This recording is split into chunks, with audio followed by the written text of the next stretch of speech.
What if I told you all the hours watching mixing and production tutorials isn't going to be the key that unlocks your dream audio career?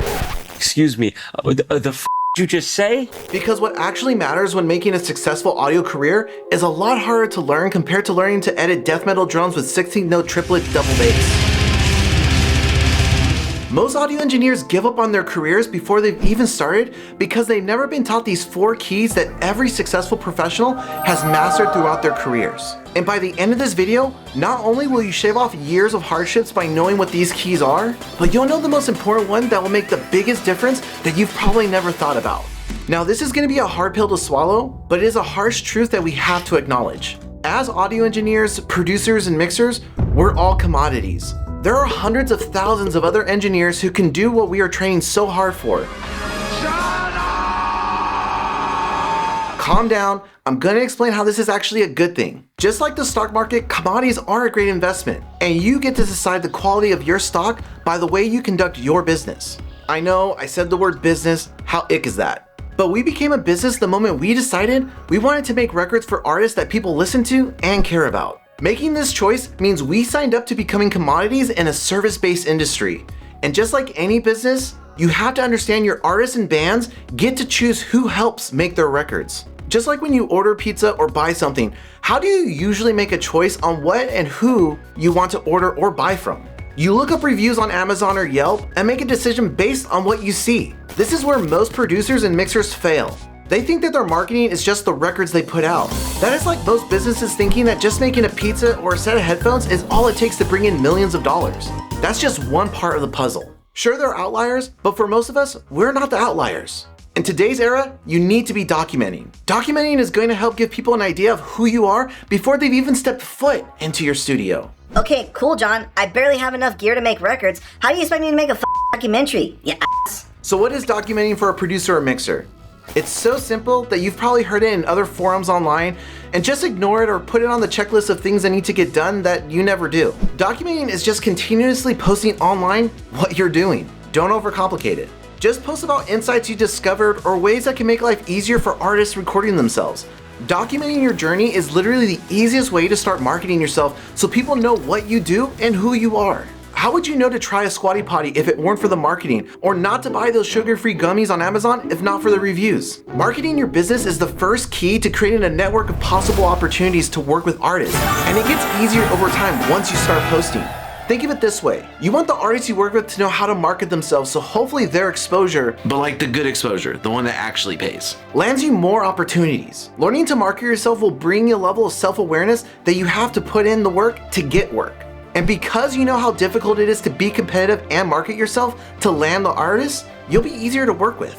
Believe me, there's nothing worse than working with a know-it-all engineer or producer that, might have the technical skills. I am a golden god! Yeah! But their god complex makes them unbearable to work with, and your artists will say to themselves, why the f are we working with this hack when we can just go work with this other person? This is the last thing you want when the artist finally gives you a chance to work on their record. Remove your ego from the equation and understand your sole job is to service the artist by servicing their song and making their vision that emotionally resonates with their fans come to life. And to get there, you'll need to master one of the most crucial skills you need to grow and maintain a successful career in audio. In fact, this skill is so important that by improving it, not only will your audio career flourish like your body right after you finish using your squatty potty, your life will improve in every aspect as well. It's a huge reason why some artists will opt to work with another mixer or producer who may not be the best technically speaking and leave you saying to yourself, but I've won several mix competitions. I got a WAY certificate. I don't know why they didn't like working with me and went with the other guy. Obviously, this isn't the right reaction, but so many aspiring engineers might respond that way, which proves the first 2 keys I spoke about. I've seen so many times how not developing this skill inevitably leads to situations where the artist is upset that something wasn't communicated, or the mixer or producer is upset that the artist didn't know that something was expected and that they'd consider it common sense.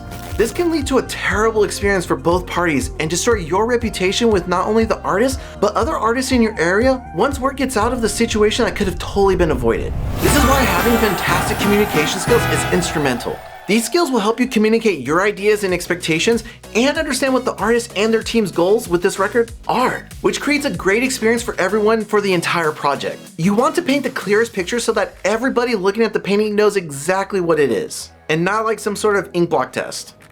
just teeth. Create a system of how to initially start a conversation with an artist all the way to the record being delivered. You see, phase 1, collect underpants. Phase 2, phase 3, profit. Oh, I get it. When you've communicated masterfully and delivered a great experience for the artist with no ego involved, everyone's happy. Today, we celebrate our Independence Day.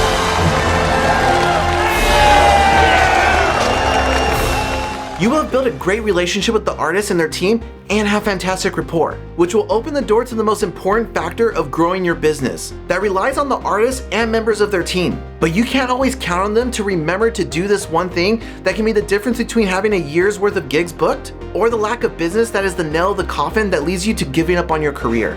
Ain't nobody got time for that. And for some reason, this fourth key leaves a lot of mixers and producers I know feel icky and salesy asking for. But asking for this can really help push a process that can typically take 9 to 12 months to do organically to just half the time because the artist and their team trust you and that trust is easily transferred to you. Hi, have you met Ted?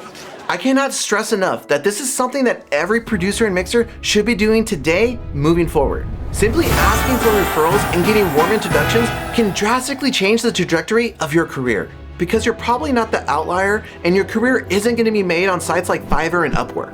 It's word of mouth.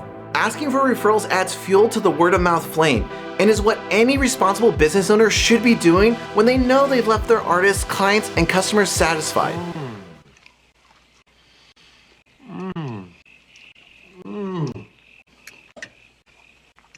Faye, this is so scrumptious. Now that you have the keys to your audio career kingdom, you can focus on making competitive mixes, which is why you'll want to watch this video for some sneaky tricks the pros use in their mixes.